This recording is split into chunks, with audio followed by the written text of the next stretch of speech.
I want to talk about the fundamentals of bridge protection and scour prevention. And the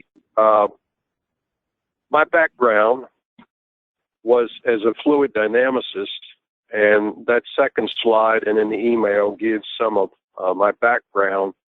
And maybe 20 years ago, I really got interested in the scouring problem in rivers and around piers and abutments because it's really vortex controlled problem. And then I got really involved in the research in the last 10 years, and our company has developed products that can address this issue.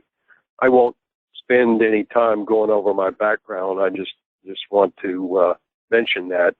Now, the first slide shows two. So the right picture shows a pier, and this fairing in front of the pier is very important because if you don't have the right design, so the vorticity or angular velocity flux at the surface is not right, then you get discrete vortices. So we don't create a discrete vortex in this shape.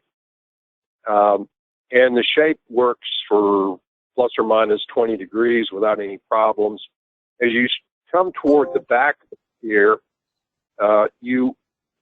we use these tetrahedral vortex generators to create vortices that are of an opposite sense to the scouring vortices. And so that brings in low velocity water from near the surface of the river or estuary and brings it in along the bottom to keep high velocity fluid from coming down. So everything we're trying to do here is to keep low velocity fluid on the bottom of the river and near the bottom of abutment and pier foundations and protect that bottom. But the picture on the left shows our treatment.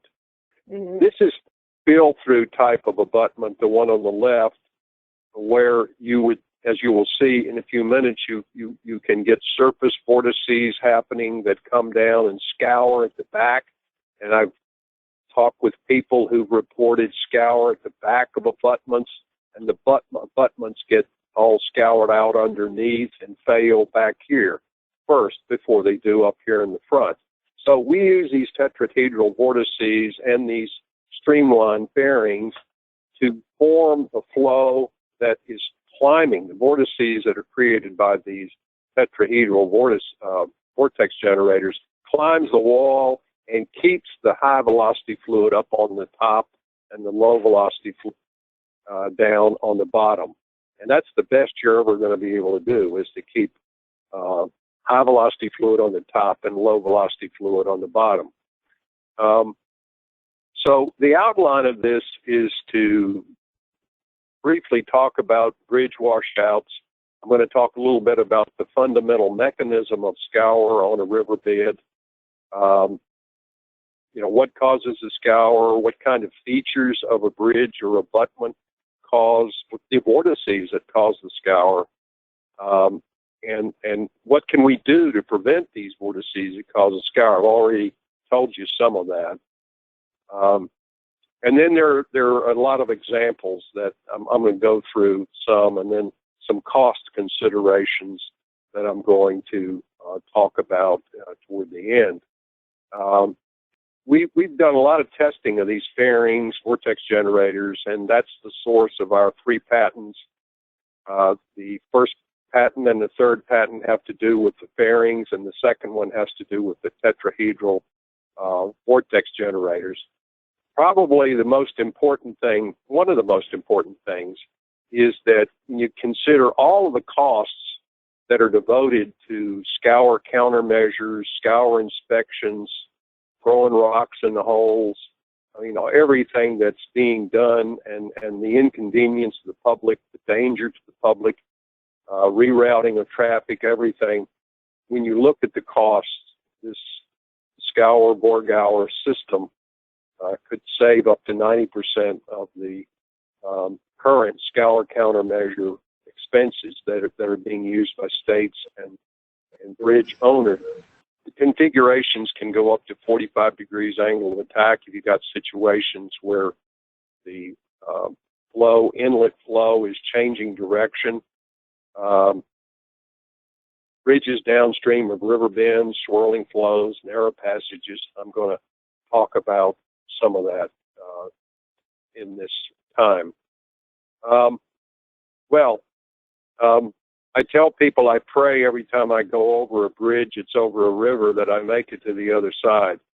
And part of it is that there are a large number of bridges in the United States that have Scour. About 21,000, somewhere around that, have been declared Scour critical, various levels, 1, 2, 3, of having Scour problems.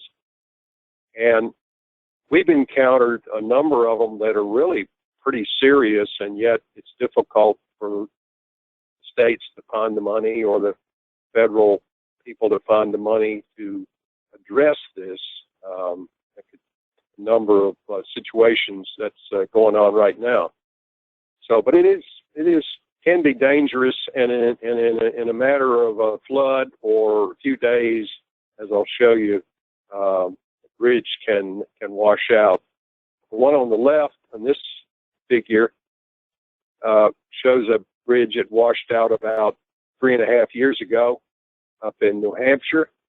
New Hampshire was one of the states that endorsed our National Cooperative Highway Research Program effort to do full-scale tests of these Scour and Borgauer devices. The one on the right in this picture is in Wikipedia, and if you look that one up and go in detail, you find actually water got in behind the abutment and washed out the back of the abutment. So that's a case where you've got to handle the upstream problem too.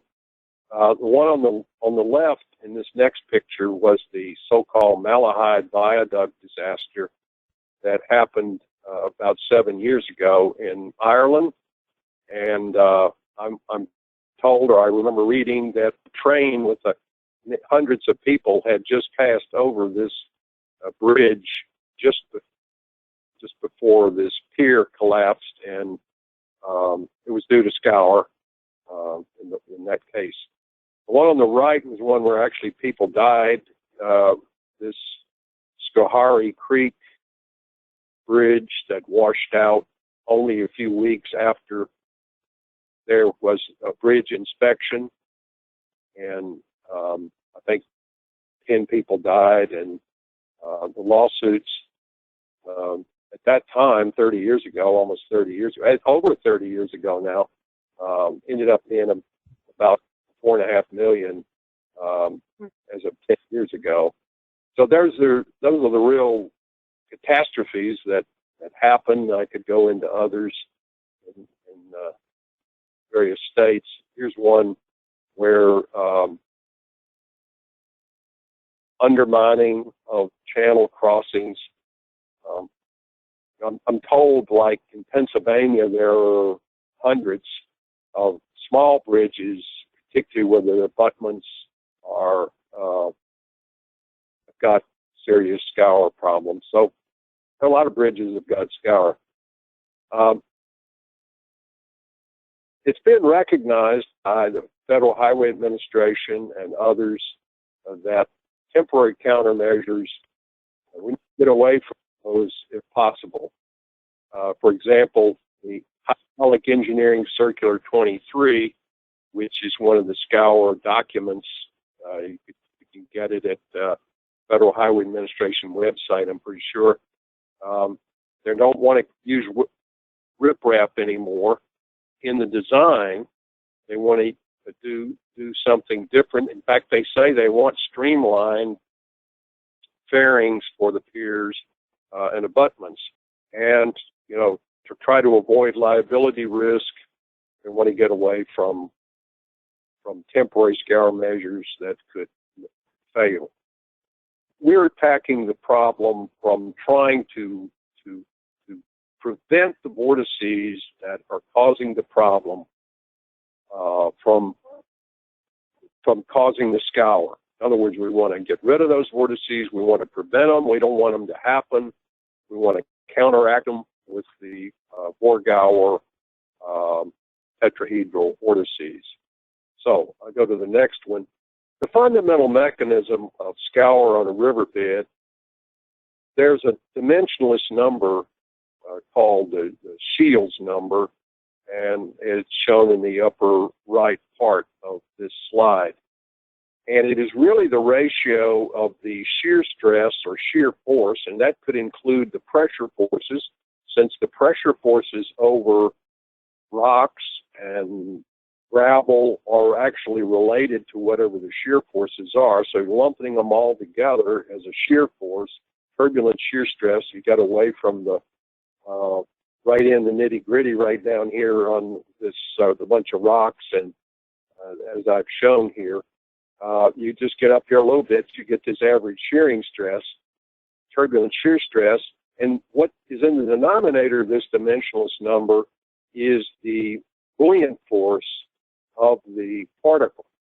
And so the shear force is trying to break these loose, and the buoyant force, if the rocks are just not heavy enough, they're not going to move as much. And so if the Shields number gets too big here, then we're going to pull the rocks and gravel and soil and sand up. And it's important to look here. When I say I'm trying to control vortices, trying to prevent scouring vortices, I'm not trying to prevent turbulence, because in a riverbed, you've got turbulence. It's turbulent. But the vortices that bring the high velocity water down to the bottom of the bed are the real culprits of scour, and we're trying to prevent that. But we get right down here on the riverbed.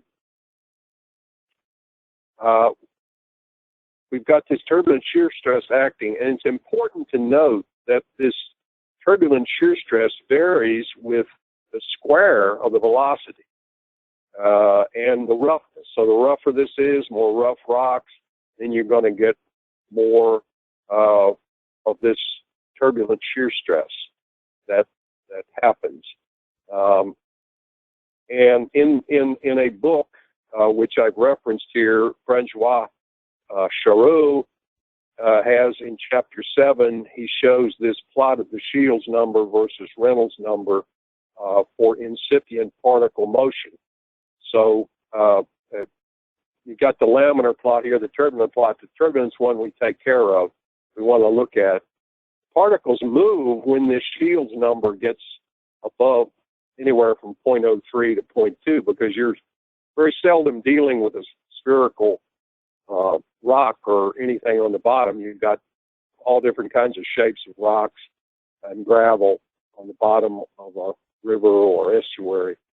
But they move when you get above this Shields number, and when your Shields number is less than about 0.4, it kind of hangs around down in the bed. But then if it's greater than 0.4, then you just lift them off and they get transported away. So this is how very quickly, if you got scouring conditions, you can very quickly remove a lot of material down there and have material around the foundation collapse.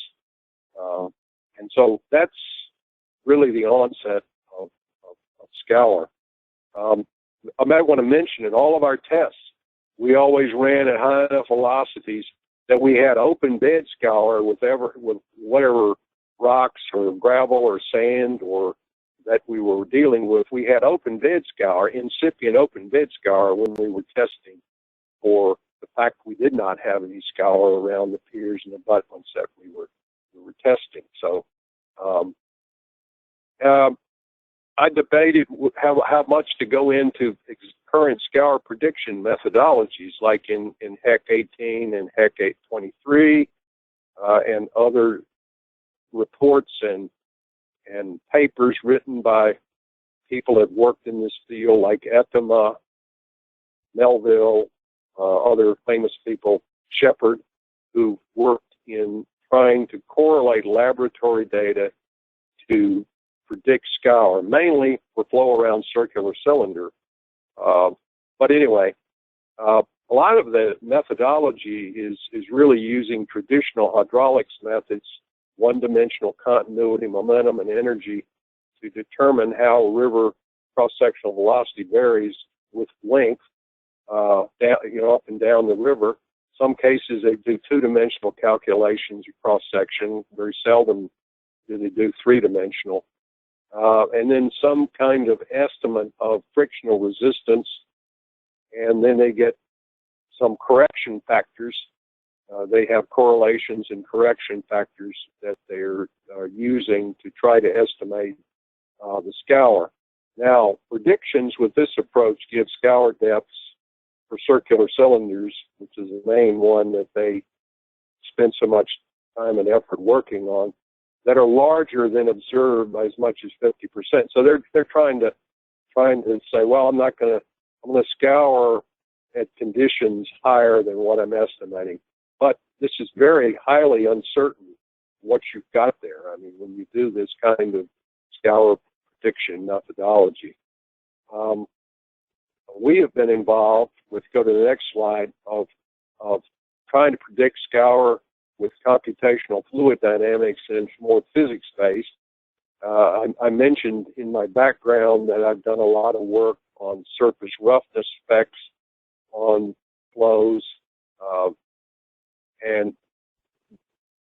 beginning really 20 years ago, we had a program at Virginia Tech where I was before I retired from there to really define the effects of surface roughness, mainly for aircraft and ships, that kind of problem.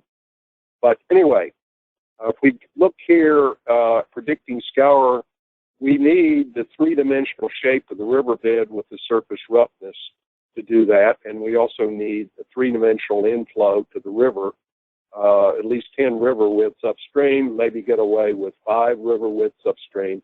So you're using an approximate turbulence code, Reynolds average, Navier-Stokes code. This turbulence model, by the way, the V2F, is, in my opinion, the best turbulence model for this kind of flow problem. We've done a lot of calculations with it, and it gives the best results in agreement with Harriman's. You also would need to have a surface roughness model on how roughness affects the turbulent flow. Not many cases have been computed for practical problems. Researchers and universities have done some. And then, of course, it's expensive to gather all the information and run the code. You got to pay the people who run the code and go out to get the data, but there are some methods to describe the bottom of the river upstream. So after you do all that, you still need to implement a remedy, and that's what we're discussing here, is implementing a remedy that's going to attack the critical problem, and that is the vortices that cause the scour. So the next slide shows discrete vortices. I'm down now to about slide 14. The discrete vortices, and in fact, on the left picture, what's happening is the highest velocity in that oncoming river is at the top of the river. It hits the nose of that pier, shown on the left, goes straight down on that nose of that pier. And by the way, the more blunt that pier is, the higher the velocity gets down, and the stronger that vortex is, and therefore it does more scouring. It goes down, it creates the scour hole, as this picture up here is showing. That's what produced this big scour hole here in this picture. Was it hit this more blunt leading edge of this pier and went down and caused a big scour hole like pictured here. Uh, I don't see when I go around many abutments like this where we have this blunt edge on the front and be rectangular like this. I see more wing wall and particularly more spill through abutments. But still, you get vortices that form in this kind of situation that end up scouring around, as shown here. Here's one with a spill through, and it's interesting that if you got a bank over here, and I have an acquaintance who had an antique bridge, and a recent flood came in behind his abutment and actually washed out the road. It left the abutment, but it washed out the road coming up to the abutment. But you can get vortices that form as the flow on the bank comes to this corner of this abutment. You get vortices on the bottom of the river. You know, there's angular velocity, there's this turbulent boundary layer, and it comes and it gets accelerated around the spill through abutment, and it can cause scour if you don't treat it, if you don't have some kind of treatment of this problem, you're going to get scour at the bottom of this abutment. And then you get if it's more or less a sharp edge here, even though this might be concrete and a sharp edge here, you get a separation vortex, and that can get thin. One of the principles of vortices is they form, but they also have tails to them. And so there's tails to these, and they go down and do scour holes here. And then the surface vortex that goes around, you have a hydraulic jump type vortex up here, free surface vortex, and that will go down and cause a deep scour hole downstream riverbed next to abutment, which if it gets too big can come back up under the back of the abutment and cause failure back here. Again, I've encountered people, hydraulic engineers, state engineers have told me that they've encountered bridges that have more problem with scour downstream of the pier and downstream of the abutments than they did upstream. So I want to just give you some hints. This paper of mine gives a lot of detail on other cases. This was an invited paper on junction flows more than 15 years ago. My comment is the more blunt the nose is of the pier or abutment, the greater the downflow, the stronger the vortex and the scouring. So if you're involved in somebody designing a bridge and parts that are going to be underwater and it's going to be blunt, that's a bad idea. The vortex strength scales on the approach velocity, U, and the width of the pier. So dimensionally, the vortex strength is like length squared per time. You've got velocity and a width. And the stretching of vortices due to contraction of the flow, like coming up on this, like here. Any span-wise vortices or vorticity gets rolled up, and then it gets accelerated. And when it gets accelerated, the velocities get bigger.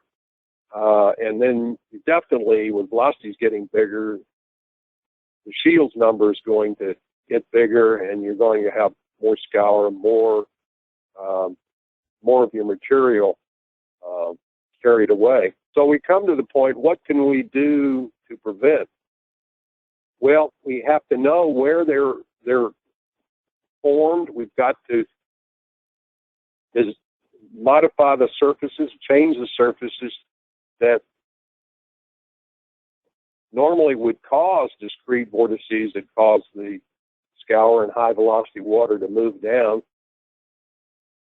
And what we've done successfully was to create surface shapes that prevent the formation of the scouring vortices, and then use these tetrahedral vortex generators that cause higher velocity flow to stay on the top of the river and keep the lower velocity flow on the bottom of the river and counteract the scouring vortices. So that's the whole ball game, is keeping low velocity flow near areas, regions that would be subject to scour. I'm going to give you a few, as you guys are out in the field looking at banks and abutments and issues where scour might be occurring. I'll just give you some practical tips for assessing a potential for scour and catastrophic bridge failure. One thing that can be done, particularly in mountainous regions, is to try to estimate the peak velocities, because a lot of water runs off the mountains and comes down in the creeks and rivers. And in many cases, we've got USGS data, we've got gauges, and they say, well, they've thrown out some outlier points. I would keep them in, because you want to be conservative in this and get the highest flow rate, because they're going to be the ones that would cause a catastrophe. The problem with using average velocities is that they probably don't really ever happen, and if they do, they are not the ones that are going to cause the problems. The one-dimensional flow analysis and correlations, as I said a few minutes ago, they don't really account for the roughness and contraction and expansion geometry, but you can get the peak velocities, some estimate of what could be expected. Another kind of disturbing thing is that catastrophic scour can occur rapidly over a few hours, and that Scour disaster 30 years ago was an example about that. And I learned about one last year in Germany that it was, I should have put that in these slides, happened in Bavaria. There were some bridges that failed in Bavaria because over a very short period of time, and they had been inspected not too long before. So as I said before, try to prevent high velocity water from coming in contact with erodible material. I met an engineer. He said one of his summer jobs when he was in college was assessing bridge scour. They had to put a cofferdam around, went down. It was like 8 feet of scour around the bridge where the riprap and surrounding dead material had been washed away. So we got to keep the high velocity water from coming down. Our approach is to try to get those velocities that are down near the river to and use the vortex generators to move the flow toward the abutment, low velocity flow toward the abutment. If you have access to a bridge and under the bridge, and you know what kind of flows they've been having in existing scour, you might be able to say, well, look at the scour that's occurred this lower velocity. What in the world would happen if I got a 500-year flood with very high flow rates? What's going to happen there? I keep harping on blunt piers and abutments are just bad. We've encountered a bridge that's downstream of a turn of a river. I'll talk about that one a little bit later, but right now I want to talk to you about the seriousness of having bridge piers and abutments downstream of a turn in a river, particularly when it's under flood conditions. Because when you, like is shown here in this slide, you're going around a big bend here. What happens is the high velocity water on the top is headed toward the opposite bank, the outer radius bank. It hits that bank, and if it's dirt or even grass, or it's going to erode that. But it comes down and then it hits the bottom, and then comes back and can swirl and go up under and around piers. It's certainly providing a lot of high velocity water that can come down. Now, one thing we've done is with this, we can modify the shape of the scour shape to prevent the formation of discrete vortices when you have swirling flows. So that's a possibility if you've got a bridge with piers and abutments downstream of a bend in the river. So anyway, this is a graphic showing a test. We always tested with a circular cylinder as well as our shape, and here's the test. We got no scour with our shape, and there's plenty of scour over here with the circular cylinder. People say, well, you know, what are other issues with this Scour Vorgauer product? You know, it said, well, it's lower cost, get lower drag force blockage. That's another thing. Get flow blockage, because sometimes you get flow blockage in a bridge. It backs up and floods the surrounding land. So you get lower drag force, lower blockage, lower water level. You know, you don't want water going over a bridge. And debris accumulation prevention, because these tetrahedral vortex generators are designed to prevent the collection of debris. Debris hits that, it goes off, slides off, goes downstream. Also, we wanted to make sure that if, God forbid, a human being or got caught up in the water down there, they wouldn't get cut up with a vortex generator. So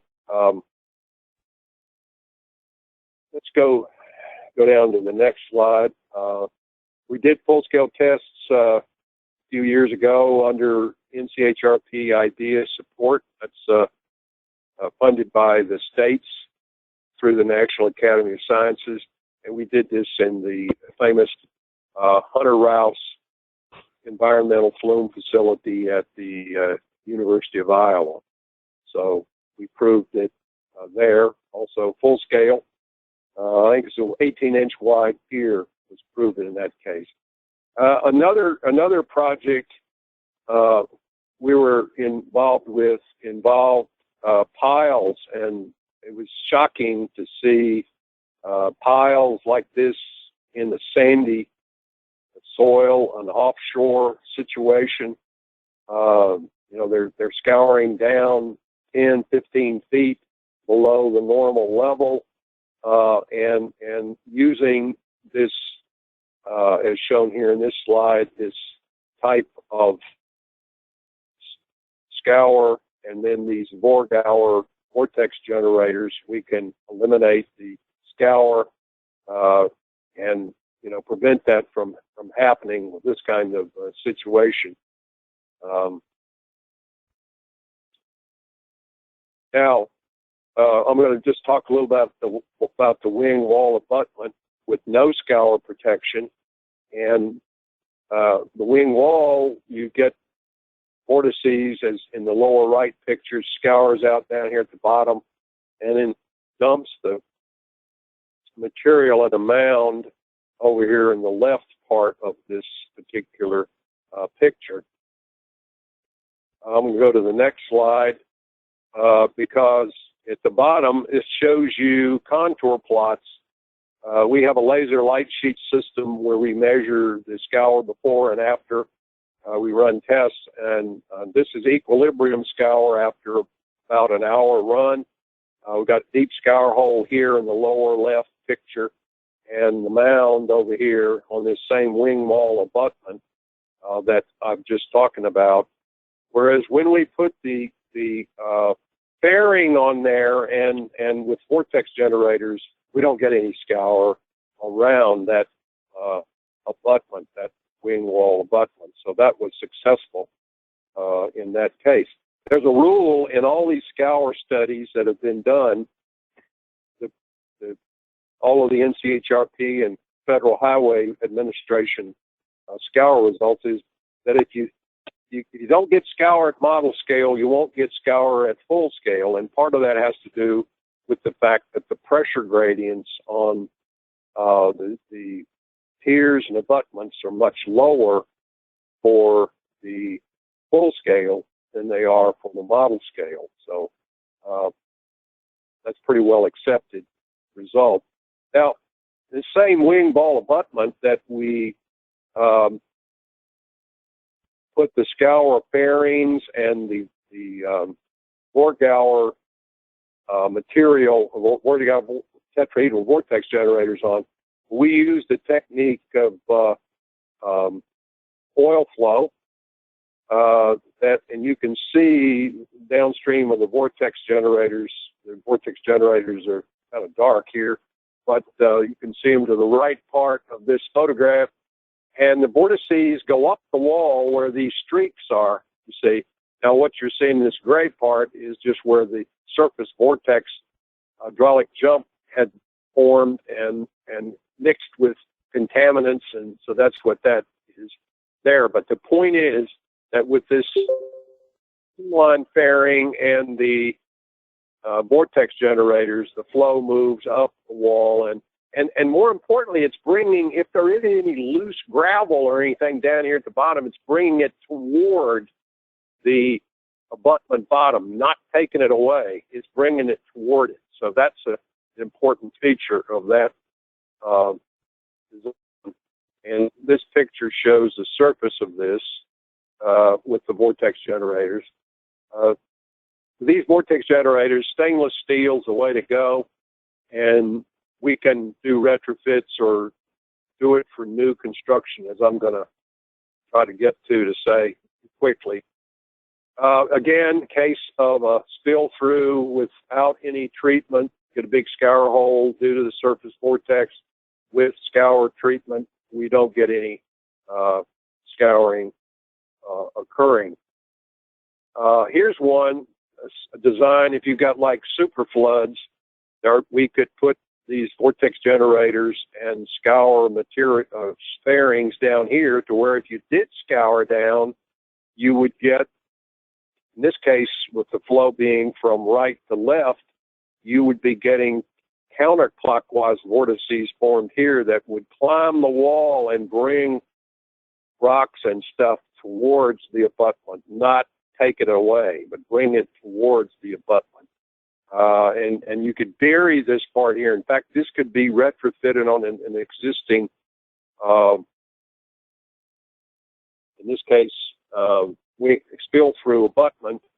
It could be retrofitted to where this would stick down a foot or two below the surface to prevent scour around here and prevent, because undermining the concrete that's in this abutment is very important. I mean, we don't want to undermine it. We want to prevent the undermining, and this is one approach. And another thing I want to point out here, and I know I'm kind of running out of time, but this particular graphic, which we use in our exhibit, and we're going to the International Bridge Conference in June in Maryland. In this case, we can do retrofits with stainless steel. But this feature down here in the lower left is where you actually use a ramp and vortex generator shown down here that creates a vortex that pulls this rocks, and in other words, the vortex in this case would be counterclockwise, and it would be pulling rocks and debris in towards the side of this pier, as you would see down here in this lower left figure. I've already discussed this vortex generator and fairing on the lower right figure, so I'm just going to go on down to the next figure. New construction, our business model says rent to use steel, or it doesn't have to be stainless steel fairings and as concrete forms, and then put stainless steel row of vortex generators as shown over here in the right, bottom right picture for the spill through, and then for the wing wall is shown in the left column of shown here. You should get the flavor that we're using fairings and vortex generators to prevent the high velocity bad vortices from doing damage with scour, and to counteract that Now, this was a candidate bridge that money is being sought for. This bridge, there was a flash flood in part of Virginia that almost never has high water 30 years ago, and the bridge piers were at 45 degrees to the oncoming river, and they had significant scour. So we looked into designing a dog leg for real big angle of attack cases, as shown here, and were able to show that our scour and Borgauer ideas worked for that particular case. And this gives you a better idea of, because the vortex generators here they create, in this case on this side, clockwise vortices that are moving up, moving the rocks and whatever up. Here is that ramp, and these vortex generators that bring the flow, bring the rocks and stuff in toward the pier. And down here, we're bringing in low velocity water to come back here at the back, at the stern of this, to prevent high velocity water from swirling and coming down and causing scour here. So that's another example. Here's a case of where because there's so much flow acceleration around this particular pier in narrow passages, this particular tail can be added that provides a more smooth flow back here and prevents the scour back here. Again, like I say, many hydraulic engineers have told me that scouring from downstream back upstream was a real problem that they had seen in practical cases. Now, when we did this cost analysis, we looked at everything that's involved, inspections and design surfaces for countermeasures and mitigation, throwing rocks in the hole and so forth. And then if you include the time that people have to spend away, you can just look at that bridge that collapsed in Atlanta on Interstate 85 a few weeks ago, a month ago, and all of the complex problems it's causing with detours and so much. That's a big expense. It's not borne by the government, but it's borne by the individuals. So we figured that in on these real costs. And so just looking at this cost analysis here, those were some of the factors that scour consultants and people factor in too, the real cost of temporary countermeasures. And so we came up with this plot, and it might be a little out of date. We did it a couple of years ago. But the main thing is the present value of temporary countermeasures that have to be repeated every 5 years, every 10 years, all the inspections, and as well as perhaps detours and so forth. And then you've got remaining bridge life here on the abscissa. That's a linear scale. The other one is a log scale. The ordinate is a log scale, and you've got various time between temporary countermeasure remediation, and you begin to see that all those costs end up costing a lot more than if you just put this Scour SCAUR system and Borgauer system on. I've got a couple of slides that also show that versus various ways of manufacturing, retrofit for existing bridge, different alternatives here, stainless steel precast, shotcrete, and stainless steel, being able to bring it in, prefab it, bring it in, and install it in a couple of days is to be preferred for cost reasons, as well as maintaining the quality of shape and knowing you put in a shape that you know is going to work. And one of our civil engineering person here did all this analysis looking at all of these numbers. New construction is cheaper, a lot cheaper, because you're using forms.